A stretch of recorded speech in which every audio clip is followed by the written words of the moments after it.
بسم اللہ الرحمن الرحیم۔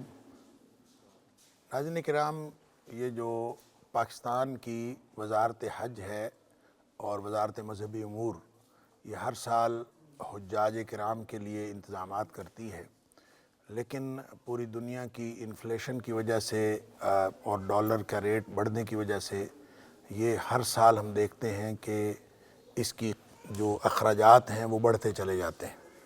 لیکن اس دفعہ پہلا موقع ہے کہ وزارت حج نے اور وزارت مذہبی امور پاکستان نے جو اخراجات اس دفعہ حج کے مقرر کیے ہیں وہ پچھلے سال سے 1,00,000 روپے کم ہیں، اور یہ بڑی خوشی کی بات ہے۔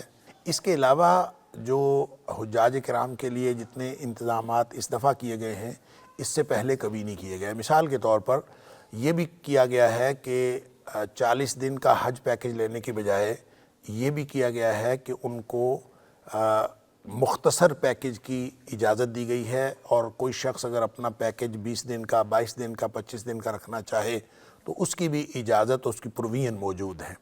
اس کے علاوہ حجاج کرام کے لیے ایک باکس سامان کے لیے وہ بھی دیا جائے گا حکومت پاکستان کی طرف سے، جس کے اوپر بار کوڈ لگا ہوگا۔ بار کوڈ کا مطلب یہ ہے کہ سامان جو ہے وہ گم ہونے کے چانسز ختم ہو جائیں گے۔ اس کے علاوہ یہاں سے ہی موبائل کی سم جو ہے وہ حجاج کرام کو دی جائے گی، اور اس سم کے اندر ایک تو اتنا ڈیٹا ہوگا کہ وہ حج کے دوران ختم نہیں ہوگا، پھر ان کو واٹس ایپ کی کال کی سہولت دی گئی ہے کہ وہ اپنے پاکستان کے اندر وہ کال کر سکیں گے، اور اس کے علاوہ جو ہمارے خواتین ہیں حجاج ان کے لیے عبایا کا انتظام بھی کیا گیا ہے۔